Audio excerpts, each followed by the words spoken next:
Let's open the Bible, John chapter 2. Buksan po natin yung ating Biblia sa Aklat ng 1, chapter 2.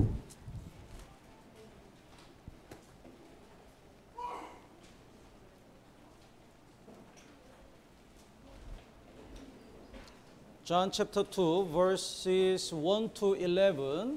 With Brother Arvin, we will read alternatively. Kaya mula po sa verse 1 hanggang verse 11, babasahin ko po, salitan po tayo. Mula po sa verse 1, babasahin ko po.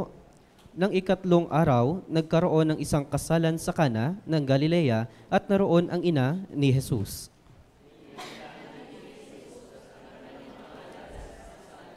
Nang magkulang ng alak, sinabi ni ina ni Jesus sa kanya, wala silang alak.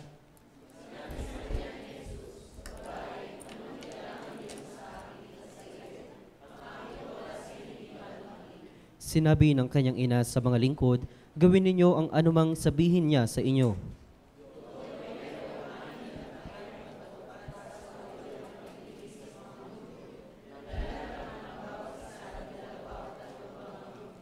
Sinabi sa kanila ni Jesus, punuin ninyo ang tubig, ang mga tapayan, kanilang pinuno ang mga ito hanggang sa labi.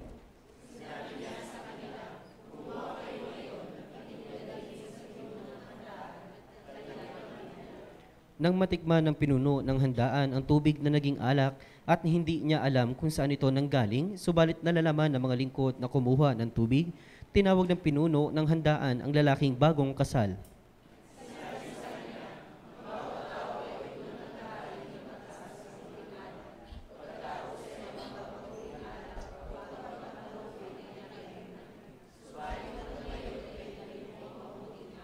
Verse 11, ginawa ito ni Jesus ang una sa kanyang mga tanda sa Kana ng Galilea at ipinahayag ang kanyang kaluwalhatian at sumampalataya sa kanya ang kanyang mga alagad.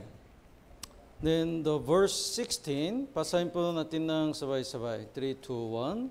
Sa mga nagtitinda ng mga kalapati ay sinabi niya, alisin ninyo rito ang mga bagay na ito, huwag ninyong gawin bahay pamilihan ang bahay ng aking ama.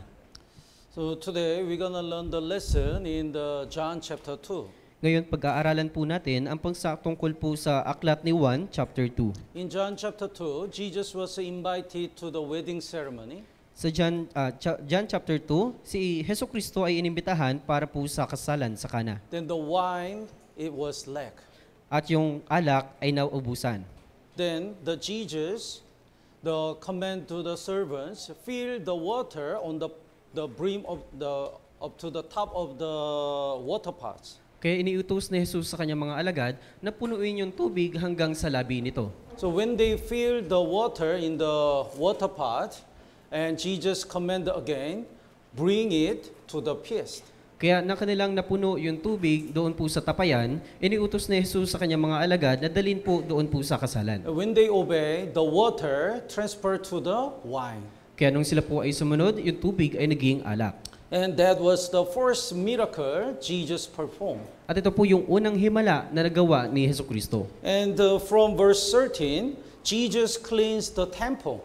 At doon po sa verse 13, nilinis po ni Hesukristo yung pong templo. At the time, the Israel people sold the animals for offering in the temple. Kaya noong mga panahon na yun, bebenta ng mga hayop para po maibigay o mai-donate o mai-offer para po sa templo. So Jesus made the strips and the heat them, made the whip and drove them all out of the temple. The verse 15, Jesus made the whip and he drove them, the merchandise, Kaya sa verse all out of the temple. Kaya sa verse 15, gumawa siya mula sa mga lubid ng isang paghagupit at itinaboy niya silang lahat papalabas sa templo. In verse 16, Jesus said, do not make my Father's house a house of merchandise. Kaya sa verse 16, huwag ninyong gawing bahay pamilihan ang bahay ng aking ama. So today, we're gonna learn the lesson through the John chapter 2. Kaya ngayon, pag-aaralan po natin yung paksa tungkol po sa John chapter 2. The verse 3, and when they ran out of wine, the mother of Jesus said to him, they have no wine. Kaya sa verse 3, nang magkulang ng alak, sinabi ng ina ni Jesus sa kanya, wala silang alak. The most important thing in the wedding ceremony in Israel is wine. Ang pinakamahalagang bagay na dapat mayroon sa kasalan doon po sa Israel ay ito pong alak. It symbolizes the happiness and the peace. Ito po yung kumakatawan sa kasiyahan at sa kapayapaan. It symbolizes the joy. Ito po yung sumisimbolo sa kaligayahan. But in this happy wedding ceremony, in that happy moment, they lost the wine. Pero doon po sa pansamantalang kasiyahan, nawalan po sila ng alak. Actually, it's just like a life before we got salvation. Pero sa katunayan, ito po yung buhay bago po tayo maligtas. Before we got salvation, we tried to be happy, but we didn't have the true happiness. Dahil bago po tayo maligtas, sinusubukan po nating maging masaya, pero sa katunayan, wala po tayong kasiyahan. We wanted to be joyful, but we didn't have the true joy. Sinusubukan po natin magkaroon ng kaligayahan, pero sa katunayan, wala po tayong tunay na kaligayahan. Now please bookmark here and let's look at the Proverbs chapter 14. Kaya lagyan po natin ito ng tanda at punta po tayo sa Aklat ng Kawikaan, chapter 14. Chapter 14, verse 13. Mula po sa chapter 14, verse 13. In 13, even in the laughter, the heart may sorrow, and the end of the myth may be grief. Kaya sa verse 13, maging sa pagtawa ang puso ay mapanglaw at ang wakas ng kasiyahan ay kalungkutan. This verse really touched my heart because I really was like this before I got salvation. Ito pong versikulo po na ito, yung pumukaw sa aking puso bago po ako maligtas. My friend used to tell me, even though even though you are always smile, why you look so sad? Yung aking kaibigan, sinasabi niya po sa akin, ikaw, Wunyong, bakit kahit na mukha kang nakangiti pero para kang malungkot? Because at that time, I couldn't find the reason to live. Pero dahil ng mga panahon na yon, wala akong dahilan para, hindi ko mahanap yung dahilan para ako'y mabuhay. To me, the life looks a vanity.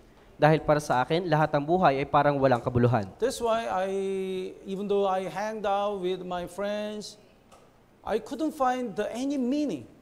Kaya kahit ako'y lumalabas kasama ng aking mga kaibigan, hindi ko maunawaan yung kahulugan. The Bible says, even in the laughter, the heart may sorrow. Kaya sabi ng Biblia, maging sa pagtawa, ang puso ay mapanglaw. In this world, of course, we have a joy and happiness. Dito sa mundo, sa katunayan, meron po tayong kaligayahan at meron tayong kasiyahan. But that is just a temporary.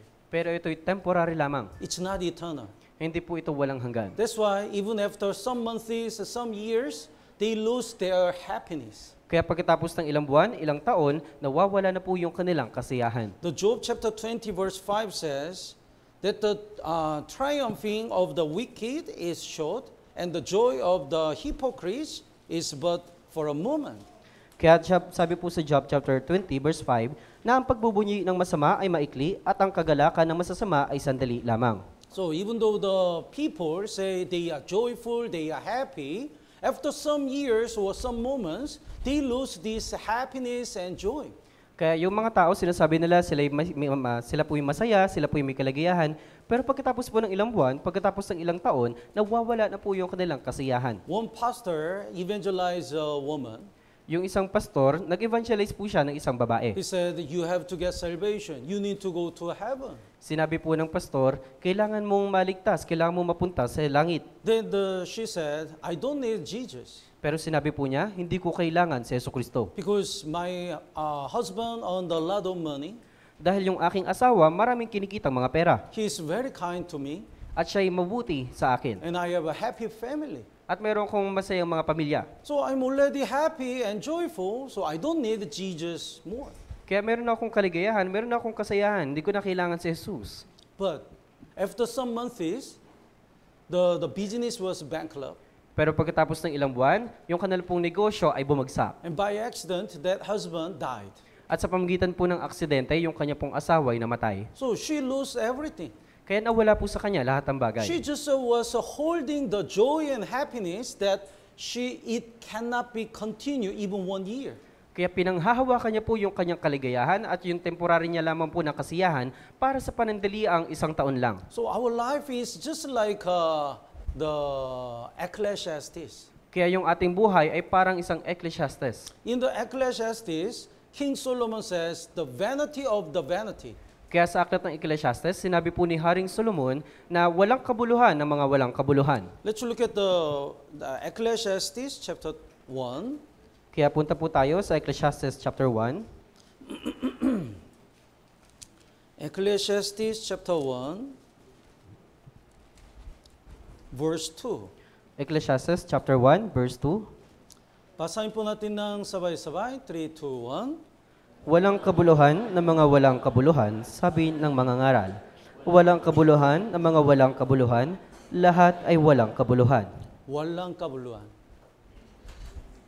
The writer of the Ecclesiastes is King Solomon. Kaya ang sumulat ito pong mga ngaral, ito pong si Haring Solomon. He received all the blessing from God. Nakatanggap siya ng napakaraming biyaya mula sa Diyos. So in his one meal, he spent the 90 sacks of the flowers. Kaya sa pamamagitan po ng isang pagkain niya lamang, ito po ay kumakatawan sa 90 sakong mga pagkain. 90 Flour, like 90 a sakong rice. mga harina. Oh. And he spent the 100 sheep and the 30 cows, 30 ox. Kaya meron din po siya, ginugugol niya po yung kanyang oras para po sa kanyang 100 na mga tupa at 30 na mga baka. For one meal. Para lamang po sa isang pagkain. So for breakfast, lunch, and dinner, he spent all the animals and the vegetable fruits and the rice.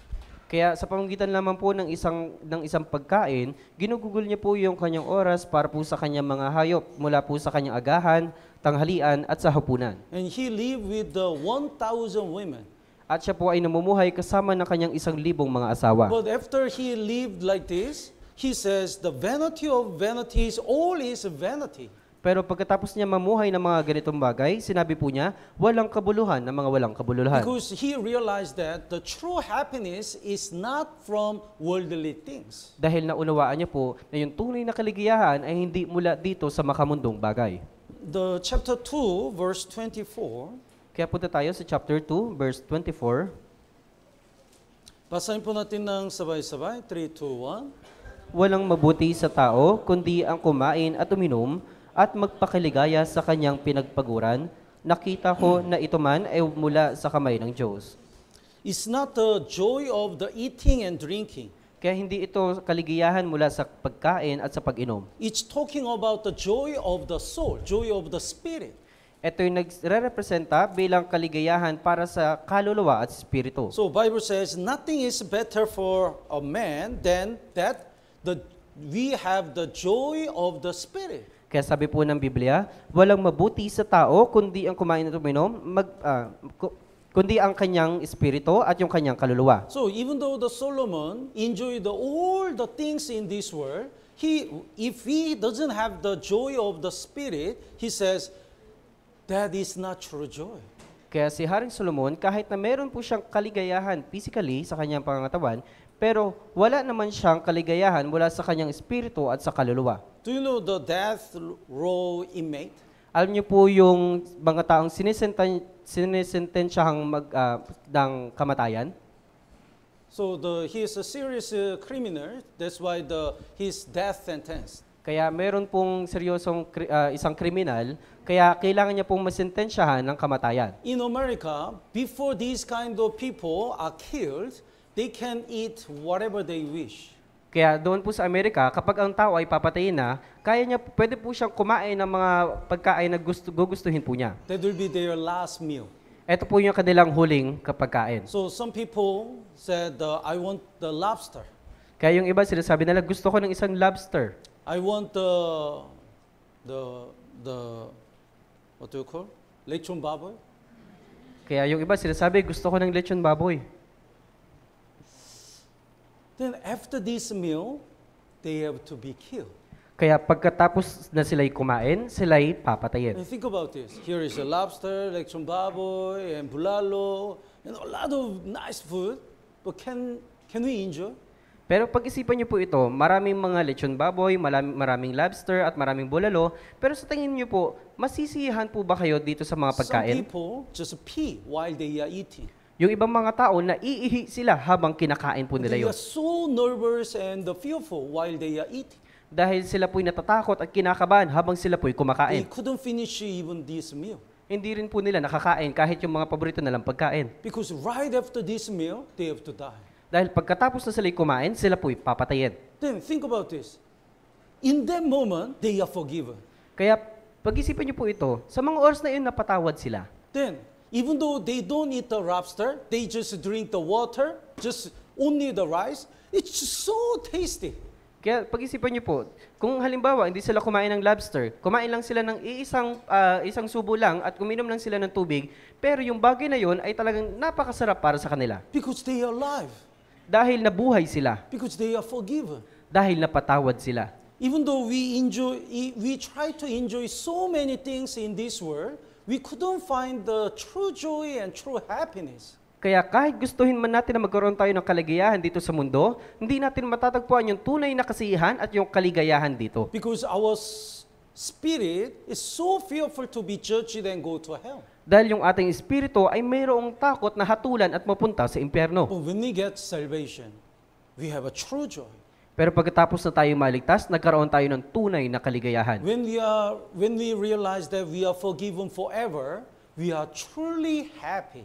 Kaya nung naunawaan po natin na tayo'y napatawad ng magpakailanman, nagkaroon po tayo ng tunay na kaligayahan. So in John chapter 2, Jesus actually was invited, but actually Jesus visited there to give the true peace and true happiness. Pero doon po sa John chapter 2, si Hesus Kristo, siya po'y inimbitahan. Pero sa katunayan, siya po'y pumunta doon para magbigay ng tunay na kaligayahan at tunay na kasiyahan. So through Jesus Christ, in this wedding ceremony, they have the best wine. Kaya sa pamamagitan ni Hesus Kristo, doon po sa kasalan sa Kana, nagkaroon sila ng napakagandang alak. So we have to know, Jesus came to this world not to be served, but to serve us and to give us the true joy and happiness. Kaya dapat po nating maunawaan na si Hesus Kristo ay pumarito sa sanlibutan hindi upang maglingkod, kundi tayo'y paglingkuran at bigyan tayo ng kasiyahan at kaligayahan. Let's look at the Matthew chapter 20, Kaya punta po tayo sa Aklat ng Mateo chapter 20, verse 28. mula po sa verse 28.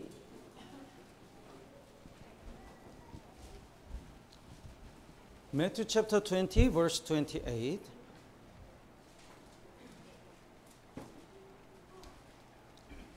Brother Alvin, would you read?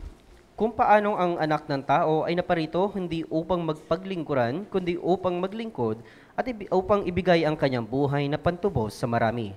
Not to be served, but to serve. Hindi upang maglingkod, kundi upang paglingkuran. Not to receive something, but to give His life. Hindi upang tumanggap ng isang bagay, kundi upang ibigay yung kanyang buhay. So Jesus wants to give us the first. Kaya si Hesus Kristo, ninanais niya na magbigay muna. And we have to receive the God's blessing first. Kaya kailangan muna natin tumanggap ng pagpapala. But these days, many people try to give something to God first before they receive something from God. Pero ngayon, maraming mga tao na gusto po nilang magbigay kay Hesus Kristo sa halip na tamanggap ng mga bagay mula kay Jesus. So even though they don't receive the love of God, they don't receive the salvation, they try to make an effort for the Lord. Kaya habang di pa po nila natatanggap yung pag-ibig at yung biyaya ni Hesus Kristo, sila po'y gumagawa ng pagpapagal. Before they receive the blessing from God, they want to do something for God. Kaya bago sila tumanggap ng pagpapala mula sa Diyos, sila po'y nagbibigay ng mga bagay para sa Diyos. That's not the will of God. Hindi po ito yung kalooban ng Diyos. Apostle Peter said, Lord, I'm gonna die. Even though the old people deny you, I'll not deny you and I'll die for you. Kaya sabi po ni Pedro na, Panginoon, ako'y mamamatay para sa iyo. Kaya kahit na hindi sila, kahit itakwil ka nila, hindi kita kailanman itatakwil. Jesus didn't allow him. Kaya hindi siya pinahintulutan ni Jesus. Because Jesus didn't die for him yet. Dahil hindi pa namamatay si Jesus para sa kanya. So, I don't die for you, but how dare can you die for me? Dahil hindi pa ako namamatay para sa iyo, paano ka mamamatay para sa akin? And eventually, the Apostle Peter didn't die for Jesus, and he even denied Jesus 3 times. Kaya pagkatapos ng mga bagay na yon, si Apostol si Pedro, hindi po siya namatay para sa kay Hesukristo. Sa makatuwid, talagang itinakwil niya pa si Hesukristo. Because he never been received the love of Jesus. Dahil kailanman hindi niya pa po natatanggap yung pag-ibig ni Jesus. But when Jesus died on the cross, after Jesus died on the cross, when he really realized the love of Jesus, he was ready to die for Jesus. Kaya pagkatapos na mamatay ni Hesukristo para po sa kanya, natanggap niya po yung kanyang pag-ibig at handa na siyang mamatay para kay Jesus. We have to receive the blessing from God first. Kaya kailangan muna natin tumanggap ng pagpapala mula sa Diyos. Otherwise, we cannot return anything to Jesus. Kung hindi man, wala po tayong maibibigay na anuman para kay Jesus. So these days, even many born-again Christian, before they receive something, the spiritual strength, they try to do something for God. Kaya sa panahon natin ngayon, maraming mga tinatawag na born-again Christian na bago sila makatanggap ng anumang biyaya mula sa Diyos, sila po'y gumagawa ng anumang may pagpapagal para sa Diyos. So without reading the Bible, listening the sermon, having the fellowship, they always do the ministry and try to do something. Kaya wala po silang pagbabasa ng Biblia, wala po silang pagtitipon, wala po silang pakikinig ng sermon, pero sila'y nagpapagal para po sa Diyos. That's why we are exhausted and burned out. Kaya sila po'y napapagod at talagang nawawalan na sila ng pagkukusa. God will say, you have to receive first. Kaya sabi po ng Diyos, kailangan mo munang tumanggap ng isang bagay. You have to read the Bible first, pray first, and listening the sermon first. Kailangan mo munang magbasa ng Biblia, manalangin, at makinig ng mga sermon. Then with that, the strength, we can do everything for the Lord. Kaya sa pamagitan ng kalakasan na yon, lahat ng mga bagay ay magagawa natin para sa Panginoon. So many brothers and sisters fail their Christian life because they don't receive first. Kaya maraming mga brothers and sisters nagkaroon ng problema sa kanilang buhay Kristiyano dahil hindi sila tumanggap ng isang biyaya mula sa Diyos. There are Martha and Maria. Kaya narito po si Marta at si Maria. The Martha invited Jesus.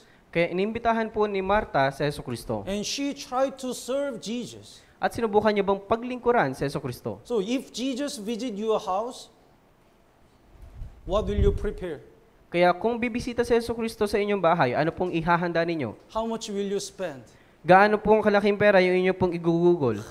We're gonna withdraw all the money Kaya and prepare all kinds of food. Kaya maaari po tayong mag-withdraw ng napakalaking pera at pwede tayong maghanda ng napakaraming pagkain. Martha really tried to do it. Kaya sinubukan yun ni Martang gawin. That's why, while Jesus shared the word of God, she was so busy. At habang nangangaral po ng salita ng Diyos si Jesus, napaka-busy ni Marta. Then Maria just sat in the feet of Jesus and listening the word of God. Kaya ito po si Maria, siya po'y nakahilig sa paanan ni Jesus habang nakikinig ng salita ng Diyos. So Martha got angry. Kaya nagalit po si Marta. And she blamed Jesus. At sinisi niya si Hesukristo.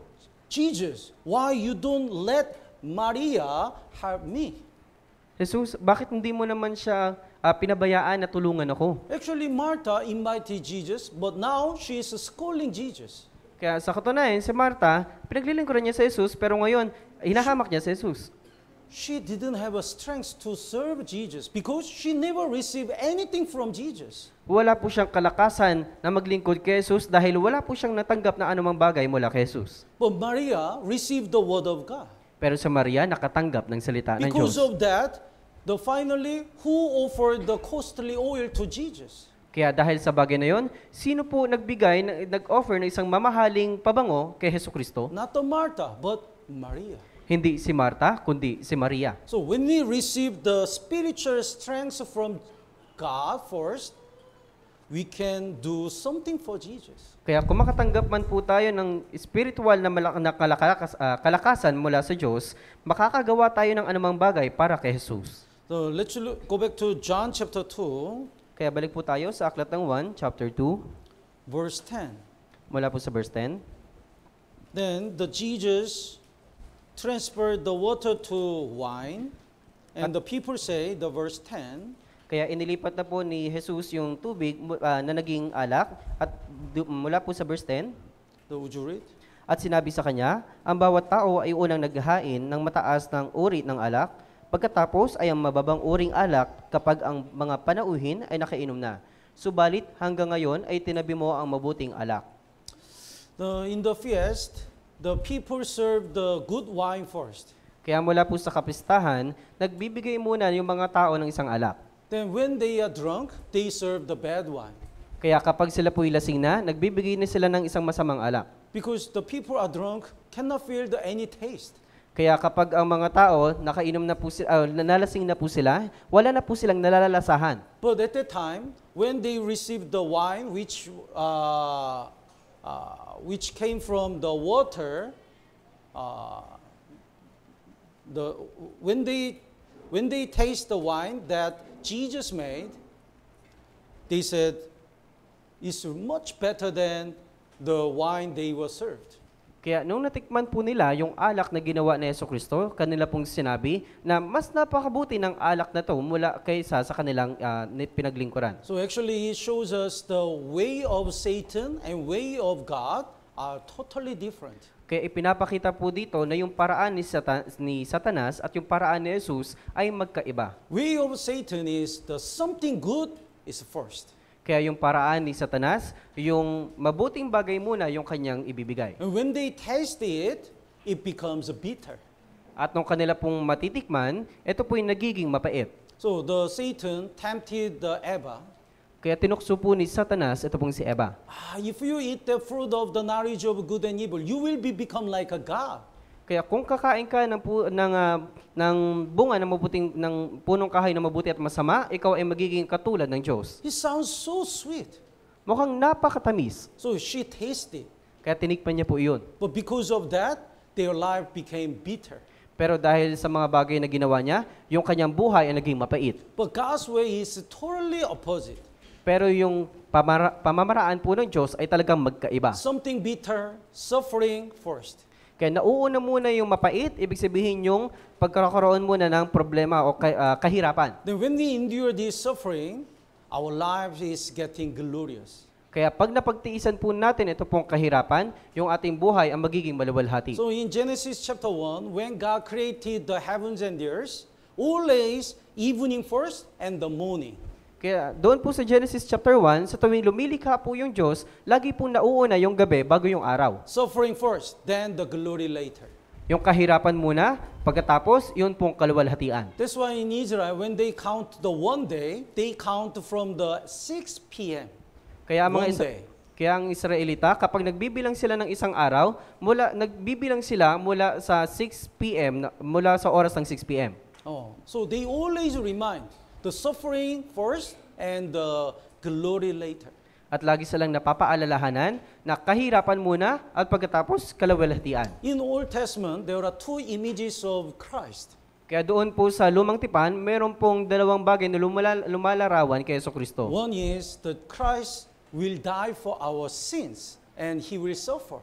Yung una, si Jesucristo ay mamamatay dahil sa ating mga kasalanan at siya ay magdurusa. Second image of Christ is the King of Kings. Ang pangalawang bagay naman po, o ang pangalawang imahe ni Jesucristo, siya po yung magiging hari ng mga hari. So Jesus came to this world to suffer first. Kaya si Jesucristo ay pumarito sa sanlibutan upang magkaroon ng kahirapan. But when He comes again, He will come as a King of Kings. Pero sa kanyang muling pagbabalik, siya po ay babalik bilang hari ng mga hari. In our Christian life, it's exactly same. Yung ating pong buhay Kristiyano ay talagang magkapareho. Suffering first, Mauna muna po yung kahirapan. glory later. At pagkatapos, kaluwalhatian. Let's look at the 2 Corinthians chapter 4. Punta po tayo sa ikalawang Korinto, chapter 4. 2 Corinthians chapter 4, verse 14. Ikalawang Korinto, Verse 16. ikalawang Korinto, chapter 4, verse 16.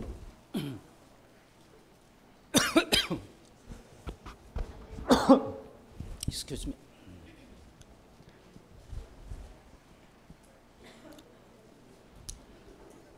Page 301 po. 2 Corinthians chapter 4, verse 16. Would you read? Kaya't kami ay hindi pinanghihinaan ng loob, bagaman ang aming panlabas na pagkatao ay nabubulok, ang aming panloob na pagkatao ay binabago sa araw-araw. our outward man, this skin and our body is getting old. Yung aming panlabas na pagkatao, ibig sabihin yung aming mga balat ay talagang tumatanda. So I heard that some people don't like to look at the mirror.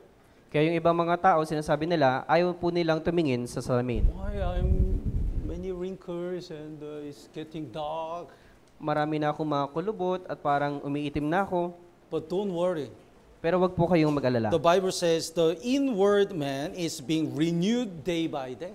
Pero sabi po ng Biblia, ang aming panloob na pagkatao ay binabago sa araw-araw. Even though our body is getting older and older, our inward, our spirit is getting stronger and stronger.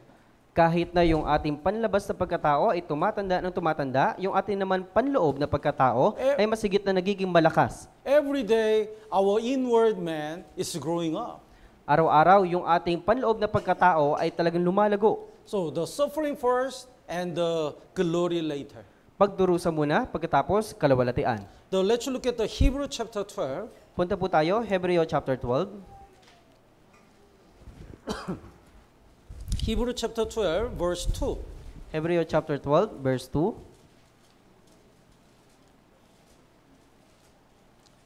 Basahin po natin ng sabay-sabay. 3, 2, 1. Pagmasdan natin si Jesus na siyang nagtatag at nagpasakdal ng ating pananampalataya na dahil sa kagalakang inilagay sa kanyang harapan ay tiniis niya ang krus, hindi inalintana ang kahihiyan at siya'y umupo sa kanan ng trono ng Diyos. Jesus endured all the sufferings on the cross. Tiniis ni Jesucristo yung lahat ng kanyang kahirapan doon po sa krus. Jesus endured all the shame and the persecution. Tiniis ni Jesus lahat ng kanyang kahihiyan at yung kanyang kahirapan doon po sa krus. Because Jesus looked the longing, the joy that was set before him. Dahil ninanais po ni Jesucristo yung kaligayahan na ibinigay sa kanya. What is this joy? Ano po yung kaligayahan na yon? When we get salvation, that is the joy of Jesus. Pagkatapos na tayo po yung maligtas, mayroon na pong kaligayahan ni Jesucristo. So, Jesus really expected if Jesus suffered and died on the cross, all people are able to get salvation. Kaya inisip na po yun ni Jesucristo na kapag siya ay magdurusa at mamamatay doon sa krus, lahat ng mga tao ay magkakaroon ng tunay na kaligayahan at maliligtas. Because of this joy, He endured all the pain and suffering. Dahil sa ganitong uri ng kaligayahan, kailangan niya pong magtiis ng pagdurusa at kahirapan. Why the mother and father endured all the difficulties in the workplace? Bakit yung mga nanay at yung mga tatay talagang pinagtitiisan nila lahat ng mga kahirapan doon po sa kanilang trabaho? Because if I endure all the difficulties, I can get the salary and can support my family. Dahil kapag titiisan ko yung mga bagay na to, makakuha ko ng malaking sahod at susuportahan ko yung aking pamilya. When we endure the suffering, the glory is coming. Kaya pag titiisan po natin yung mga bagay na to, yung kahirapan, yung kaliwalatian ay mapupunta sa atin. So that's why the Bible says we have to look at Jesus. Kaya sabi po ng Biblia, kailangan natin tumingin kay Jesucristo. Let's look at the chapter 13, verse 13. Punta po tayo, chapter 13, verse 13. Basahin po natin ng sabay-sabay. 3, 2, 1. Kaya't puntahan natin siya sa labas ng kampo na dala ang kanyang kahihiyan. Yes.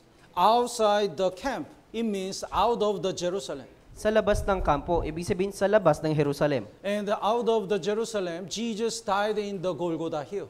Sa labas ng kampo, doon po sa Jerusalem, si Jesus ay namatay doon po sa Golgotha. So let us go first to Him outside the camp. It means we also have to imitate Jesus. Kaya't puntahan natin siya sa labas ng kampo. Ibig sabihin, kailangan natin tularan si Jesucristo. Jesus suffered first and endured all the suffering to look at because of the joy which is set before Him. Nagtiis muna si Jesucristo ng kahirapan, ang kapighatian, at pagkatapos noon, tsaka siya nagdala ng isang napakagandang kaligayahan.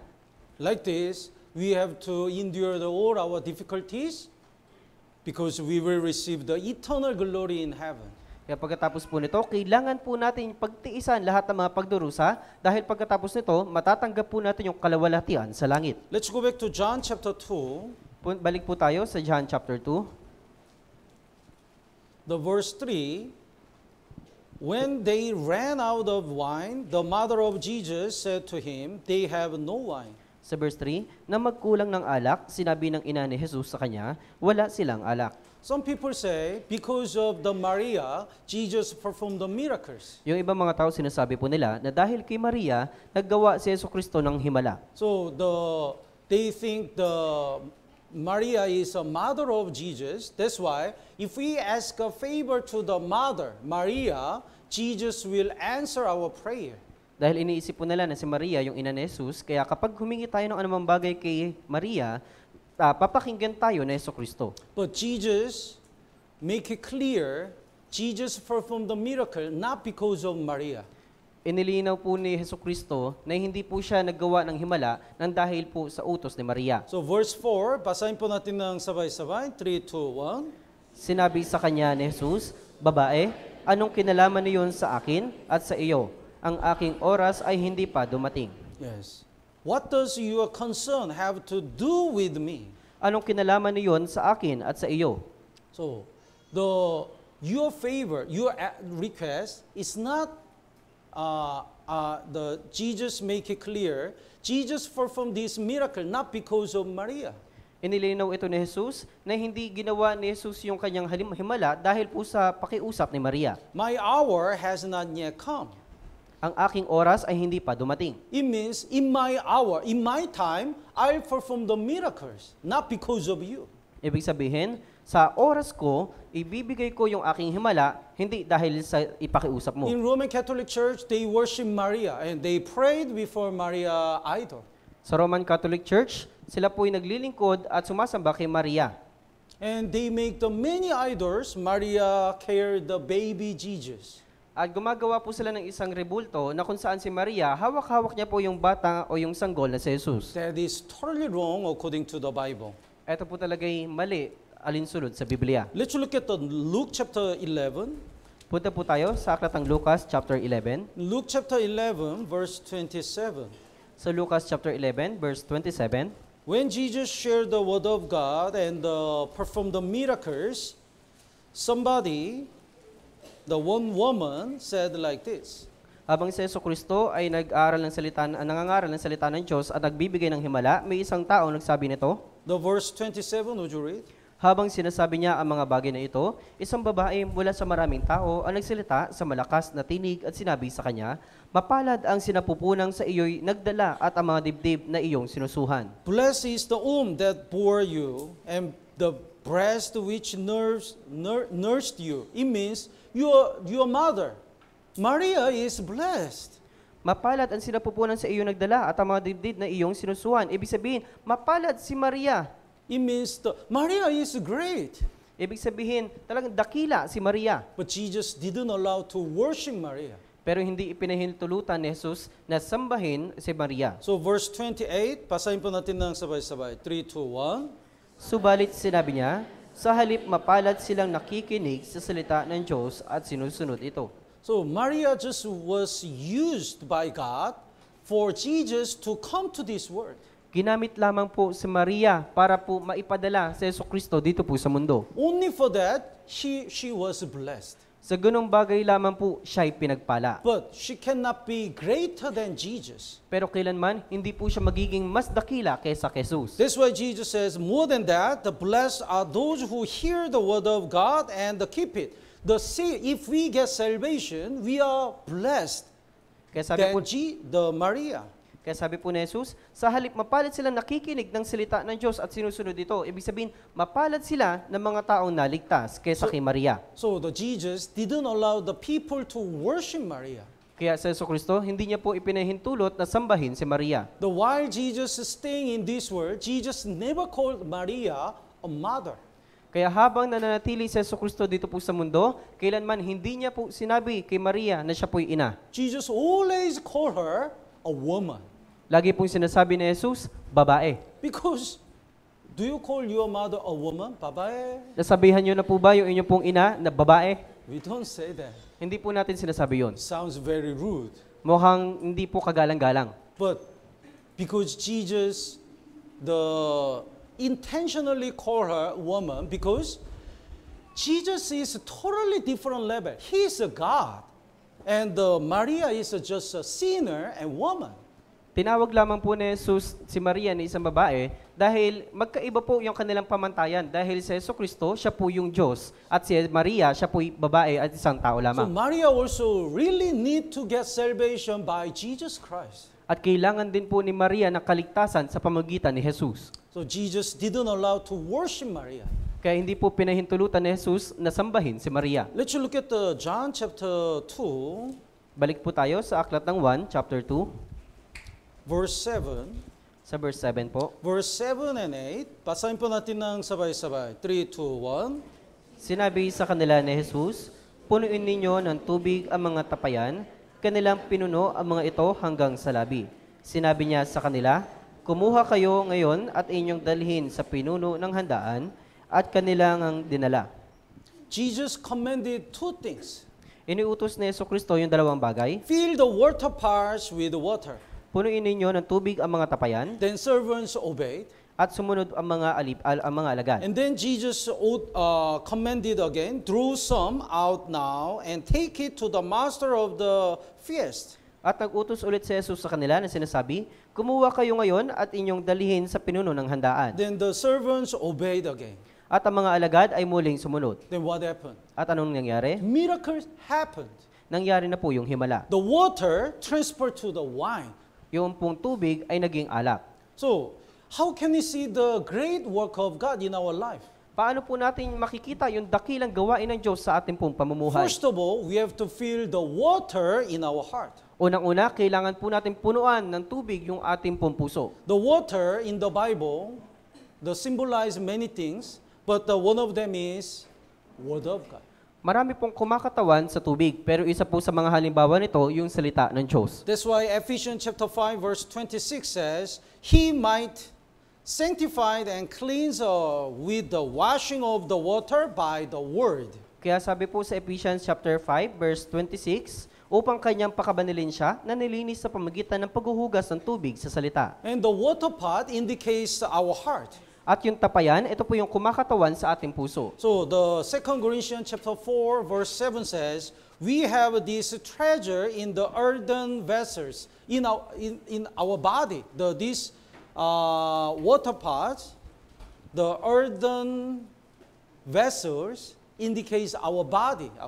Kaya mula po sa 2 Corinto chapter 4 verse 7, mayroon po tinatawag na sisidlang lupa. Ito po yung kumakatawan sa ating katawan. So, if we feel the worldly things in our body, everything coming out of our body is worldly things. Kaya kung lahat ng mga bagay mula sa makamundo na pinupunuan sa ating puso, lahat din ng mga bagay na yan ay lalabas sa pamamagitan po ng makamundong bagay. Someone's heart is full of desire of the money and sexual sins. Yung puso po ng isang tao, punong-puno ng pera at yung sexual na immoral. Then whatever he look at and whatever he talk is something like this. Kaya kung ano po yung kanila pong nakikita at kung ano yung kanilang sinasabi, ito po yung nasa kanilang puso. When we feel the worldly things in our heart, that kind of things coming out of our heart. Kung pinupunuan natin yung ating puso ng makamundong bagay, yun din po yung lalabas sa ating puso. Then as a Christian, what do we have to feel in our body? Kaya bilang isang Kristiyano, ano po yung pinupunuan natin sa ating mga katawan? We have to fill our hearts with the thoughts of Jesus. Kaya kailangan po natin punuan yung ating puso ng isang salita ng Diyos. So, do you know JD? Alam niyo po yung WWJD? Yes. What would Jesus do? Kung ano po yung ginawa ni Jesus.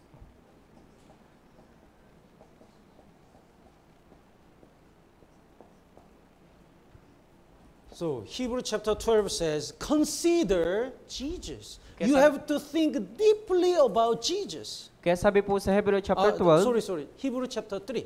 Hebrew chapter 3 verse 1 says, consider Jesus. You have to think Jesus so deeply. kaya sabi po sa Hebrew chapter 3 verse 1, kailangan po natin tignan si Jesus. Kailangan po natin alamin kung ano po yung kanyang ginawa. So if we fill our heart with Jesus, we always think, what would Jesus do? Kaya kung pupunuan po natin yung ating puso ng kung ano yung mga bagay na ginawa ni Jesus, yun din po yung maiisip natin. We have to fill our heart with the love of Jesus. Kailangan po natin punuan yung ating puso sa pamagitan po ng pag-ibig ni We have Jesucristo. to fill our heart with the prayer. Kailangan po natin punuan yung ating puso sa pamagitan ng panalangin. And first, above all, we have to fill our heart with the Word of God. At sa lahat ng mga bagay na yon, kailangan po natin punuan yung ating puso sa salita ng Diyos. In John chapter 2, verse 7, they fill them up to the brim, up to the top. Kaya doon po sa John chapter 2 verse 7, pinuno nila yung tubig hanggang sa labi. Ibig sabihin, hanggang sa pinakaibabaw. The verse 6, that there are 6 water pots, Kaya doon po sa verse 6, meron pong 6 na tapayan ng and tubig. each one is the 20 or 30 gallons. At yung kada isa po noon ay naglalaman ng 20 hanggang 30 na galon. So it means the 76 or 113 liter.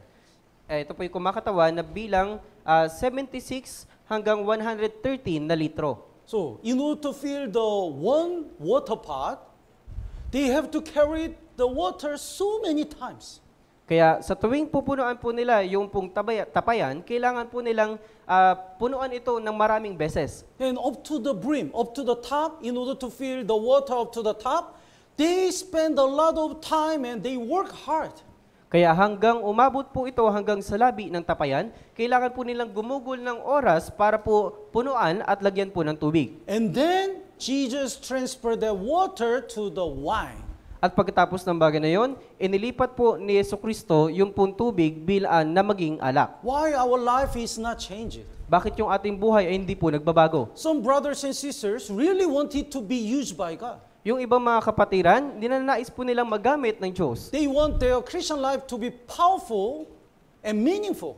Ninanais po nila yung kanila pong Kristiyanong pamumuhay ay maging napakalakas at magkaroon ng kabuluhan. But they don't spend the time to study Bible. Pero hindi po sila gumugugol ng oras para mag-aral ng salita ng They Diyos. don't fill their heart with the Word of God. Hindi po nila ninanais na punuan yung kanilang puso ng salita ng Diyos. They just spend the 5 minutes or 10 minutes only to read the Bible, and sometimes they missing the Wednesday sermon and other sermons, even the Sunday sermon. Gumugugol lamang po sila ng 5 o hanggang 10 minuto para sa pag-aaral ng salita ng Diyos at hindi po sila nakikinig ng Wednesday sermon o kung minsan, hindi rin po sila nakikinig ng Sunday sermon. Then when can the water pot be filled? Pero hanggang kailan mapupuno yung tapayan ng tubig? In order to grow up, in order to feel the Word of God in our heart, we have to spend more time. Para mapuno yung tubig ng yung tapayan ng tubig, kailangan po natin gumugol ng napakaraming oras. Who fill the water in the water pots? Sino po yung nagpupuno ng tubig doon po sa tapayan? Who did it? Sino po ang gumawa? Servants. Yung mga alagad. Who transferred that water to the wine? Sino po yung naglipat ng tubig na naging alak?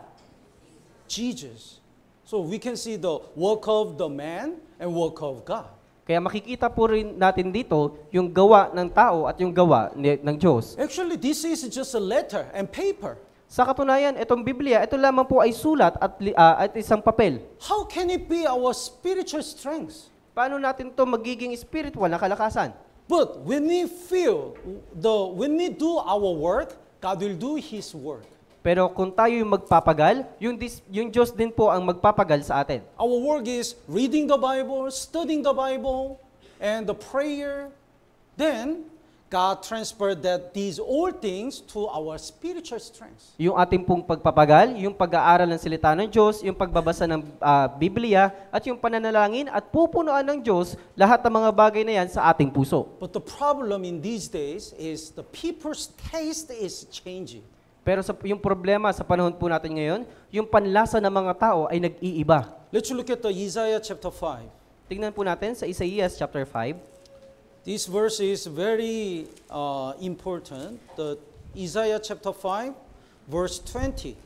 Sa Isaiah chapter 5, verse 20, ito pong versikulo ay napakahalaga.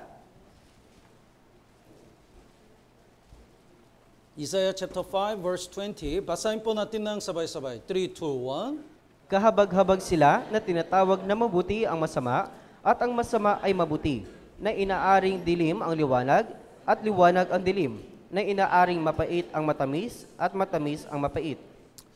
In the Israelite, they are so joyful to God. Yung mga Israelita, meron silang kaligayahan sa Diyos. They are so happy with God. Sila po yung masaya sa Diyos. And they feel like when they study the Bible, they were happy. That was sweet. Yung pakiramdam po nila na kapag sila'y nag-aaral ng salita ng Diyos, sila po yung masaya, ito po yung napakatamis para sa kanila. And it was joy for Israelites to gather in Jerusalem 3 times in a year. Ito yung kaligayahan sa mga Israelita na sila'y pumupunta sa Jerusalem 3 beses sa isang taon. So they are excited together. Kaya sila po ay talagang excited na magtipon-tipon. But when they commit a sin, everything is changing. Pero nung nakagawa sila ng kasalanan, lahat ng bagay ay nabago. When the word came into their heart, their taste is changing. Yung makamundong bagay ay pumasok sa kanilang puso, yung kanilang panlasa ay nabago. So they said, they called the evil good. Kaya ginagawa po nila, sinasabi po nila yung masama ay mabuti. This is something evil, but they said, oh, it's good. Ito yung masama, pero sinasabi nila, mabuti yun. It's very clear, this is good, but they said, it's evil. Malinaw na malinaw sinasabing masama yun, pero sinasabi nila, mabuti yun. These days, the people's value and thinking are totally changed.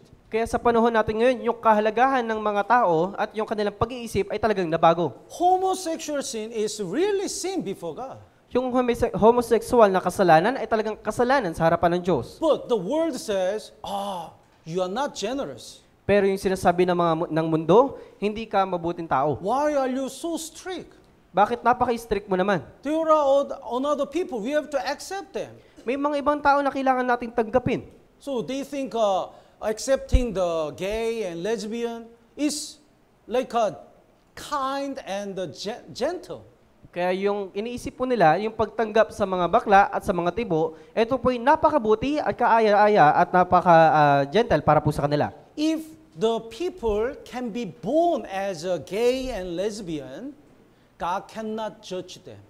Kaya kung yung mga tao ipinanganak bilang bakla at bilang tomboy, hindi po sila kailanman hahatulan ng Diyos. Bible cannot say we have to stone them and that is the sin. Bible cannot say that. Pero hindi naman sinabi po ng Biblia na kapag sila'y nagkasala, sila'y dapat batuhin. But it totally depends on their choice.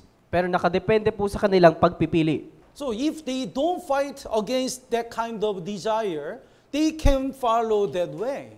Kaya kung hindi po nila ipaglalaban yung kanila pong pagnanais, sila po'y susunod sa kanilang sariling paraan. But these days, they said they call the evil good. And they said the good and evil. Kaya sinasabi po nila, sa panahon na to, yung masama ay nagiging mabuti at yung mabuti ay nagiging masama. And who put the bitter for sweet and sweet for bitter?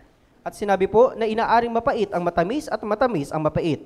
Their taste is changing. Yung kanilang panlasa ay nabago. It's very dangerous. Ito po ay nakakatakot. Think about this. When we eat the spoiled food, we already feel, it's spoiled. So we spit. Kaya kung kakain po tayo ng mga sirang mga pagkain o yung mga panis na pagkain, idudura po natin yun at malalasahan po natin na yun yung panis.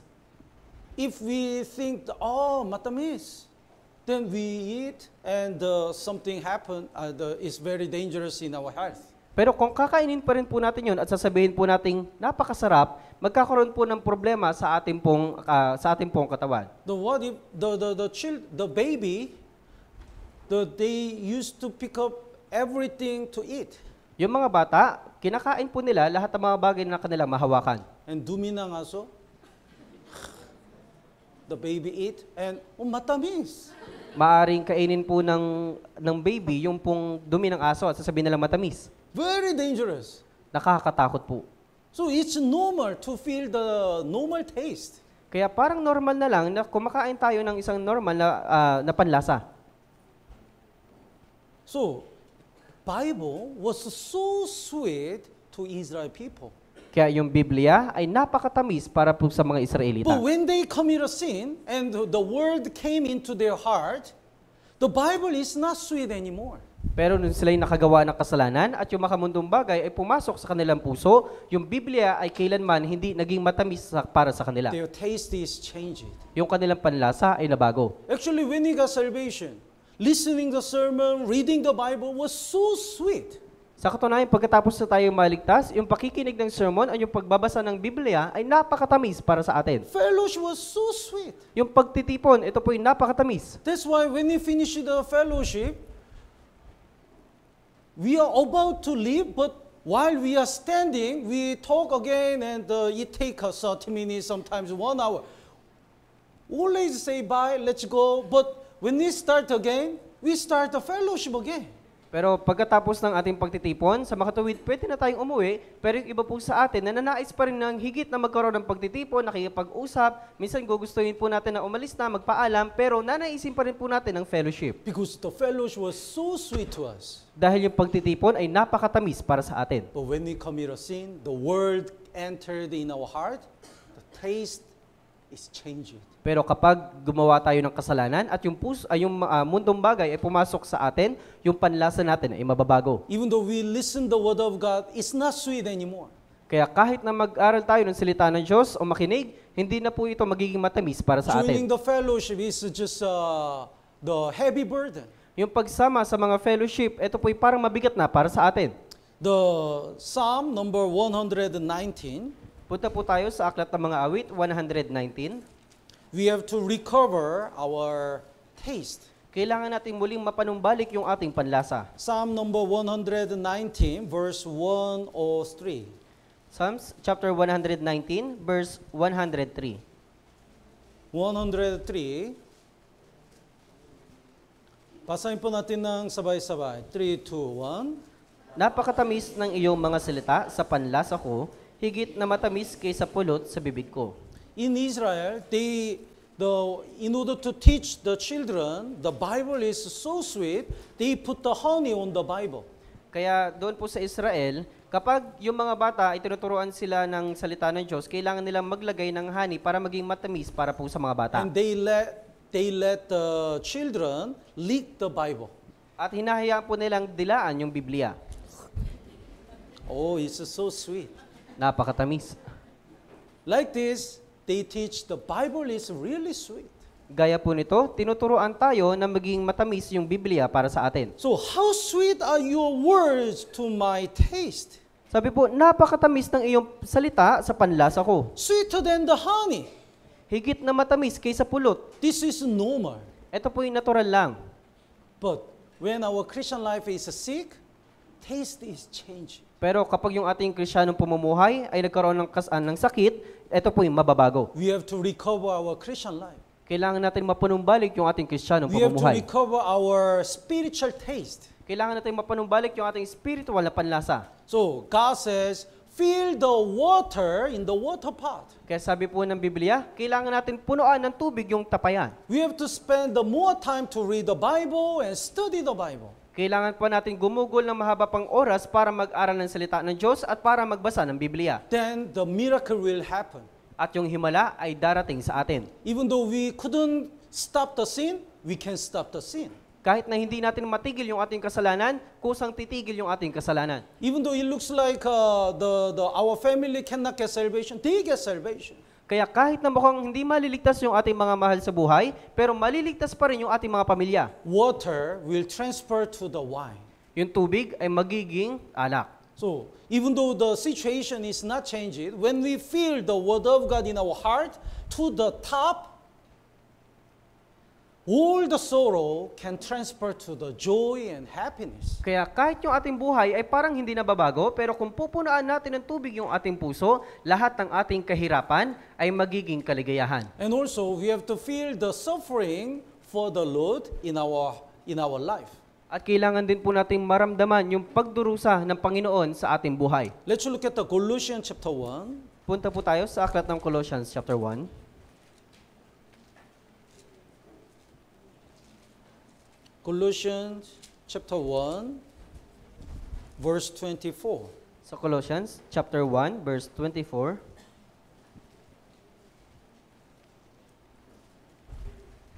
Basahin po natin ng sabay-sabay. 3, 2, 1. Ngayon, nagagalak ako sa aking mga pagtitiis alang-alang sa inyo, at sa aking laman ay pinupunan ko ang kakulungan sa mga paghihirap ni Kristo alang-alang sa kanyang katawan na siyang iglesia. I feel in my flesh what is lacking in the afflictions of Christ. We have to suffer with God and we have to feel the suffering in our life. At sa aking laman ay pinupunan ko ang kakulungan sa paghihirap ni Kristo. Ibig sabihin, kailangan po natin dumanas ng pagdurusa gaya po ng ginawa ni Jesucristo sa ating buhay. Then God will transfer our suffering to the why. At ililipat po ng Diyos yung ating pagdurusa na magiging isang alak. Here is a great example. The 2 Samuel. May isa pong napakagandang halimbawa doon po sa ikalawang Samuel. 2 Samuel chapter 23, here is the list of the warriors of David. Dito po sa ikalawang Samuel, chapter 23, meron pong listahan ng mga mandirigma.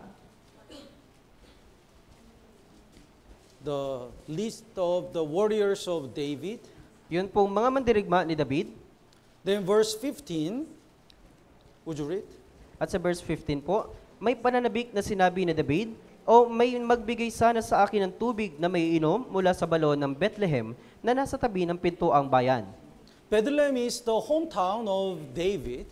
Yung Bethlehem, ito po yung bahay na tirahan ni David. At the time, the Bethlehem was conquered by the Palestinians. Yung panahon na yon, yung Bethlehem ay sinakop ng Palestinian. So when the David looked at the Bethlehem, he was thinking his childhood, and he used to drink the water from the well of the Bethlehem. Kaya sa tuwing nakikita ni David ito pong lugar ng Bethlehem, naaalala niya yung kanyang kabataan at na parang gaya noon na ninanais niyang uminom ng tubig doon sa lugar na yon. So he just think and talk to himself, who can give me the water from the well of Bethlehem?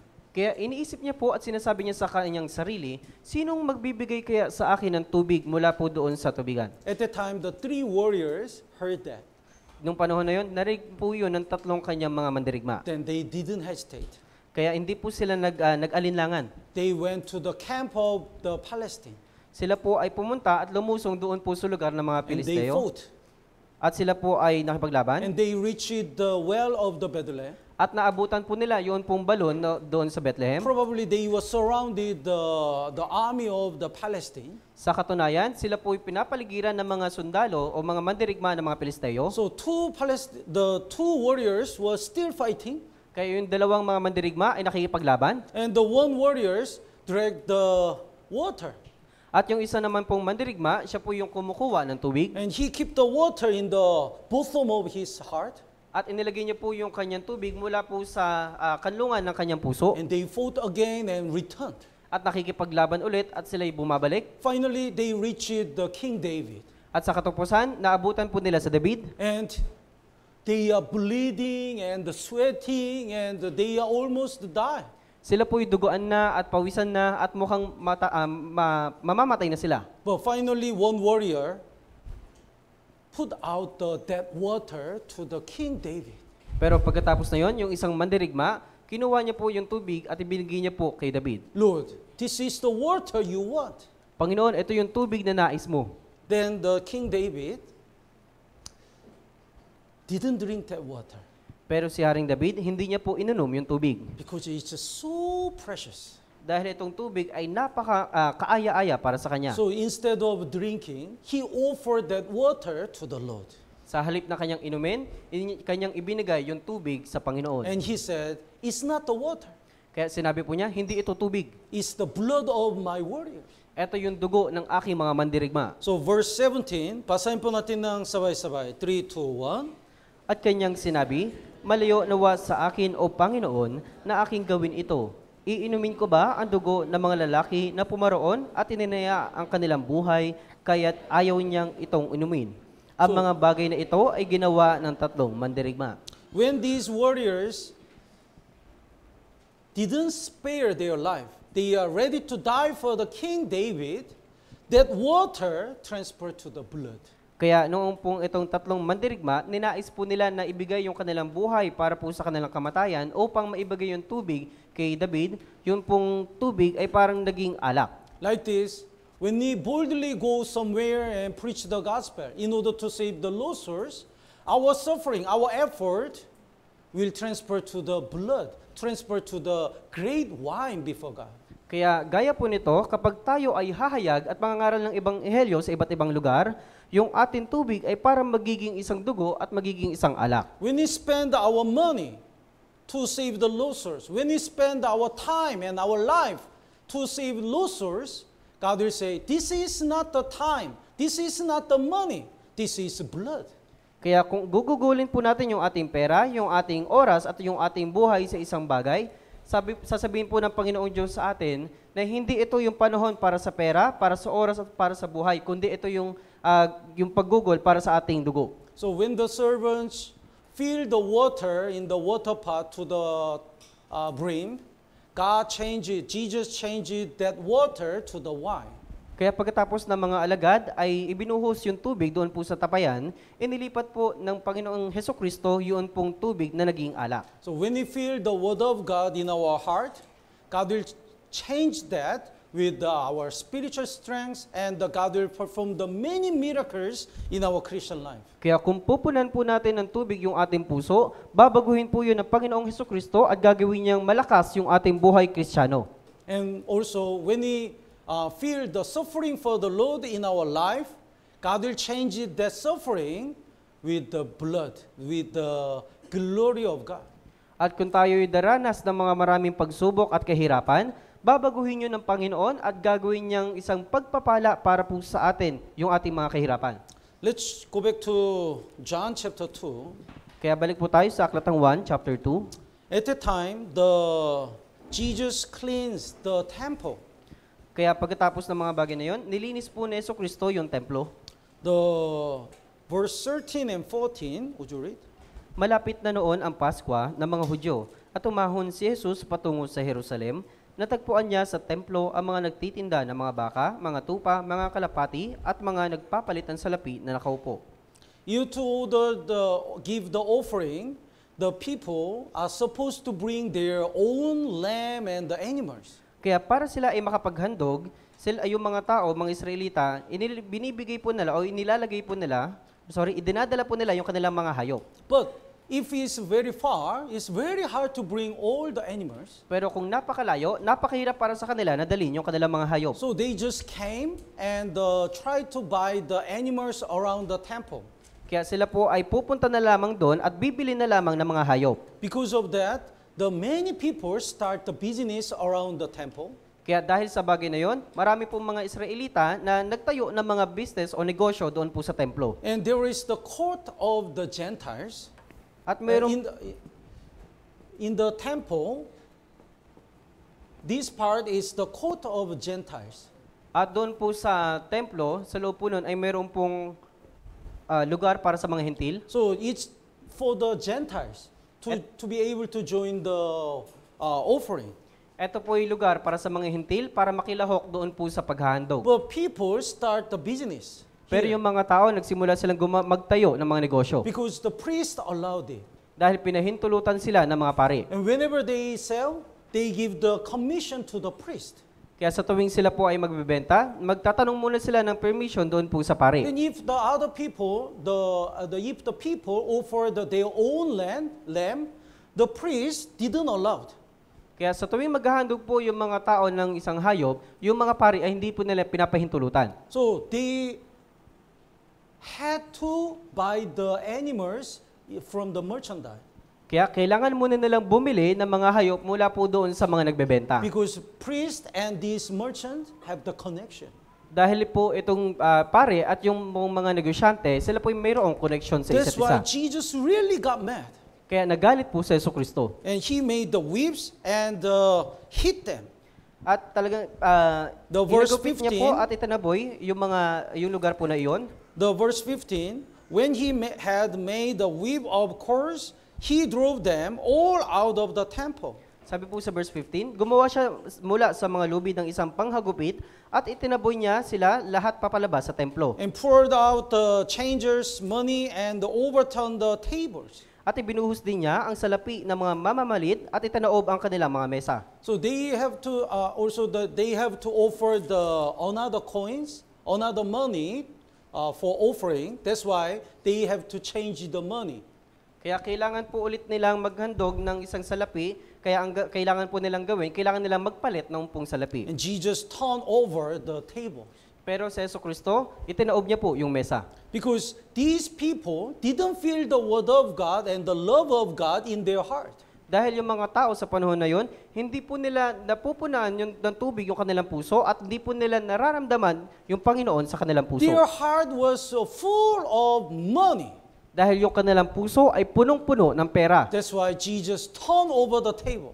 Kaya itinaob ni Jesus yung mesa. And the verse 16, take these things away. Do not make my Father's house a house of merchandise. Kaya sa verse 16, alisin ninyo rito ang mga bagay na ito, huwag ninyong gawing bahay pamilihan ang bahay ng aking Let's ama. look at the Matthew chapter 21. Punta po tayo sa Aklat ng Mateo chapter 21. Matthew chapter 21, verse 12 and 13. Mateo chapter 21, doon po sa verse 12 at verse 13. 12, would you read first? Pumasok si Jesus sa templo at itinaboy niya ang lahat ng nagtitinda at namimili sa templo at ibinaligtad niya ang mga mesa ng mga mamamalit at ang salapi at ang mga upuan ng mga nagtitinda ng mga kalapati. And verse 13, basahin po natin ng sabay-sabay. 3, 2, 1. Sinabi niya sa kanila, nasusulat, ang aking bahay ay tatawaging bahay panalanginan, ngunit ginagawa ninyo itong yungib ng mga magnanakaw.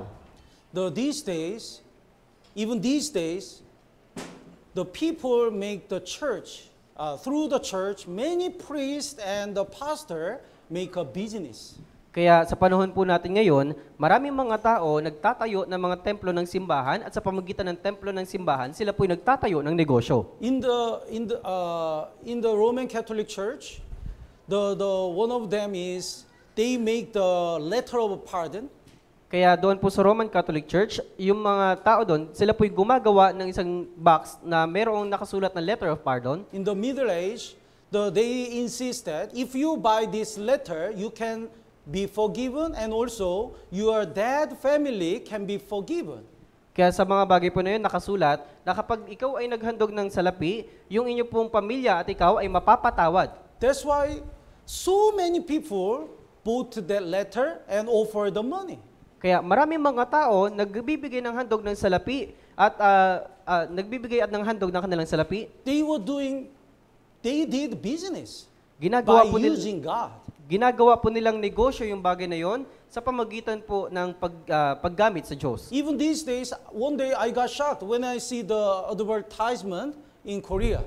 Kaya ngayon, nagulat po ako nung nakakita ako ng mga advertisement doon po sa Korea. In the newspaper, one pastor is selling the church. Doon po sa balita, nakalagay na yung isang pastor ay binibenta niya yung kanyang iglesia. Not the building. Don't misunderstand. Not the building. The advertisement says the 300 members and the offering is this much and the location is very nice. Kaya wag niyo pong wag po kayong malito, hindi po niya binibenta yung gusali, kundi binibenta niya po yung pong doon po sa 300 na kanyang mga miyembro. And the offering, the tithe is this much. At yung kanila pong po, yung ganito pong kahalaga. And location is very good. At yung kanilang lugar ay napakaganda. So, he's selling the congregation, the members. Kaya ibinibenta niya yung kanyang mga miyembro. They are doing business. Ginagawa niyang negosyo. If Jesus comes again, he will make another whip to cleanse his house.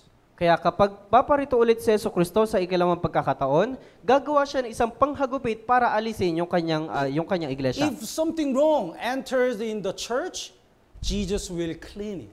Kung meron pong mali sa loob ng iglesia, lilinisin po ito ni Jesucristo. Then the Bible says, when we get salvation, we are also the temple of God, house of God. Kaya sabi po ng Biblia, pagkatapos na tayo maligtas, tayo po'y templo na ng Diyos. And we have to look at ourselves. Kaya tingnan po natin yung ating sarili. Instead of worshiping God, if our heart is full of merchant, Jesus will cleanse.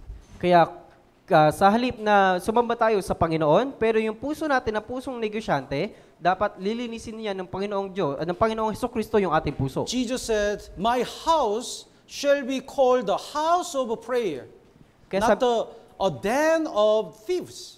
Kaya sabi po ng Panginoong Jesucristo, ang aking bahay ay tatawaging bahay panalanginan, ngunit ginagawa niyo itong yungib ng magnanakaw. This temple must be the house of prayer. Yung templong ito ng ating katawan ay dapat maging bahay panalanginan. So we have to feel the word of God and prayer in our heart. Kailangan po natin punuan yung ating puso ng isang salita ng Diyos at ng panalangin. Not the worldly things, not the desire to the money or the world.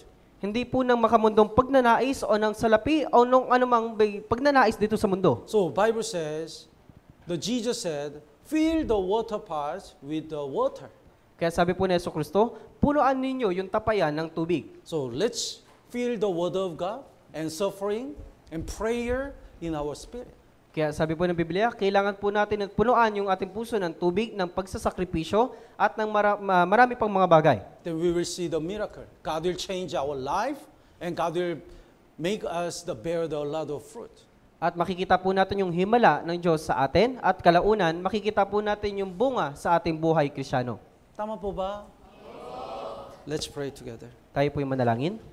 Our heavenly and merciful Father God, thank you.